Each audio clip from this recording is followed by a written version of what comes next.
सुमंत को समीप देखा महाराज ने, आ गए सुमंत। कहां है राम, लक्ष्मण कहां है, जानकी कहां है। सुमंत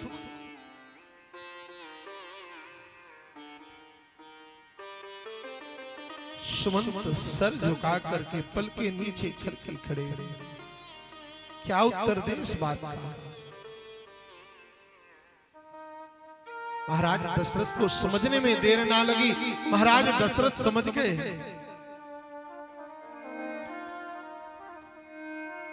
दशरथ जी ने कहा, सुमंत तुमने राम को देखा, राम कुशल कहूं सखा सनी, राम कुशल तो है ना, ठीक तो है। कहां है, कहां रघुनाथ लखन वैदेही। सुमंत ने कहा, महाराज मुझे क्षमा कर दे, मैं राम लक्ष्मण जानकी को किसी को वापस ला पाने में सामर्थ्य नहीं हो सका।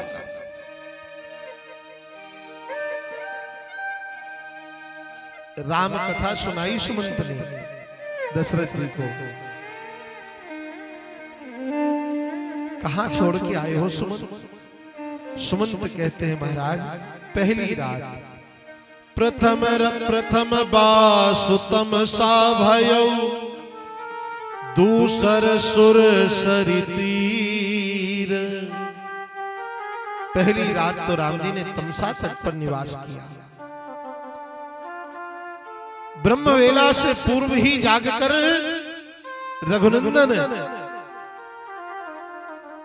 अवधपुर वासियों की चिंता को देखते हुए, उनकी चिंता करते हुए, उनके जागने से पूर्व ही तमसा तट का परित्याग किया राम ने। दूसरी रात्रि का विश्राम मां भगवती भागीरथी कलकल निनाद करती कल्लोलवंती भगवती मां जाह्नवी के अंकमाल में गोविंद राघवेंद्र ने स्नान किया। और दूसरा रात्रि का विश्राम मां भगवती भागीरथी के तट पर किया। श्रृंगवेरपुर वहां से मुझे राम ने आज्ञा दी कि तात आप जाओ।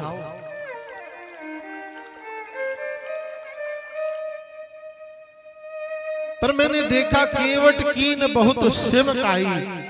केवट ने भगवान की बड़ी सेवा करी महाराज। पर एक दृश्य देखकर मुझे बड़ा दुख हुआ।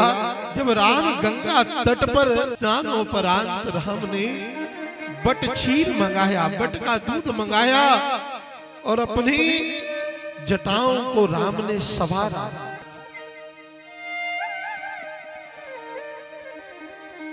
पर आप चिंता ना करें, मैंने कहा राम से कि 14 वर्ष पूर्ण होते ही तुम सीधे अयोध्या आना। महाराज राम ने कहा वह आएंगे, आप चिंता बिल्कुल ना करें। पर धन्य है दशरथ, धर धीरज उठी बैठ भुआलू, कह सुमंत कहां राम कृपालु। महाराज दशरथ धैर्य को धारण करके उठे। कौशल्य इत्यादि रानियां कैकेयी सुमित्रा सभी बैठी हैं। महाराज दशरथ ने कहा, मुझे एक बात याद आ रही है सुमंत, मैं कहूं मुझे श्राप, क्या श्राप था? तापस अंध साप सुधि आई, कौशल्य ही सब कथा सुनाई। कौशल्या जी को सारी कथा सुनाई। एक ब्राह्मण तपस्वी था श्रवण कुमार, वह अपने माता पिता को अपने कंधे पर बैठा करके और तीर्थाटन करा रहा था, धाम की यात्रा पर निकला था। मैं आखेट खेलने वन में गया हुआ था। प्यास से पीड़ित उसके माता पिता ने पुत्र से जल मंगाया। वह पुत्र जल लेने के लिए तट पर आया, मुझे प्रतीत हुआ कि लगता है कोई मृग जलपान करने के लिए आया है। मैंने सप्तवेदी बाण का अनुसंधान किया और वह बाण छोड़ा। वह बाण जाकर उस तपस्वी ब्राह्मण को लगा। जब वह बाण उस तपस्वी ब्राह्मण को लगा, उसकी वेदना मेरे कानों पर सुनाई दी। मैंने दौड़ करके जाकर के देखा, मुझे सुनाई दी। जब मैंने जाकर के देखा तो क्या देखा कि वह बाण जो मैंने हिरण के लिए, मृग के लिए चलाया था, वह बाण उस ब्राह्मण को लग चुका है। जाकर के उससे क्षमा याचना मांगने लगा।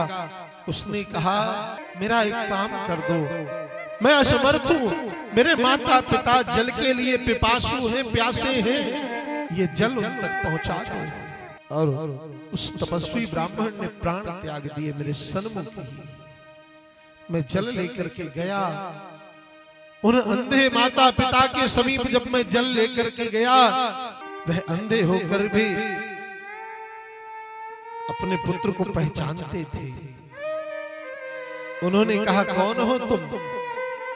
महाराज दशरथ ने जल दिया, आप तो जलपान करिए, पहले बताओ कौन हो तुम? अपना परिचय दिया। हमारे पुत्र श्रवण कहाँ है? पूरी दशा परिस्थिति वर्णन की दशरथ जी ने।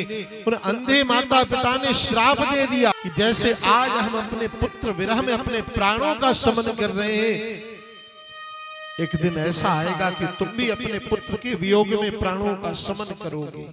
और इतने विकल हुए महाराज दशरथ यह कथा सुनाते हुए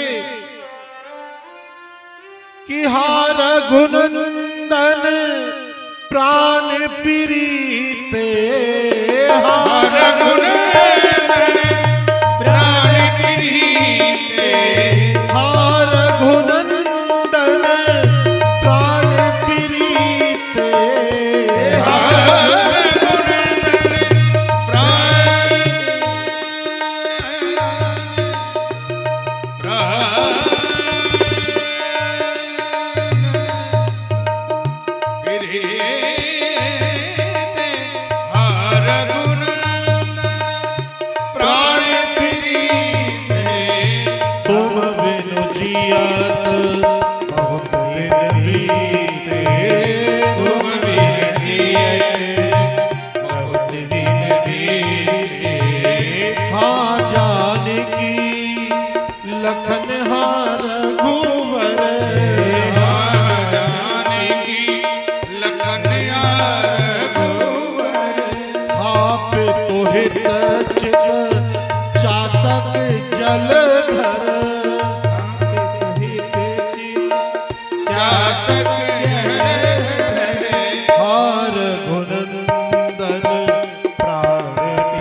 इतने व्याकुल हुए महाराज दशरथ कि राम राम राम जोर जोर से उच्च स्वर में राम राम पुकारने लगे। और 6 बार राम राम कहा महाराज दशरथ ने कि राम राम कही, राम कही, राम राम कही, राम तन पर हरि रघुवीर बिरह राव गयो सुर। राम राम राम कहते हुए महाराज दशरथ ने अपने प्राणों को त्याग दिया। तन पर हरि रघुबर बिरह राव गयो सुर।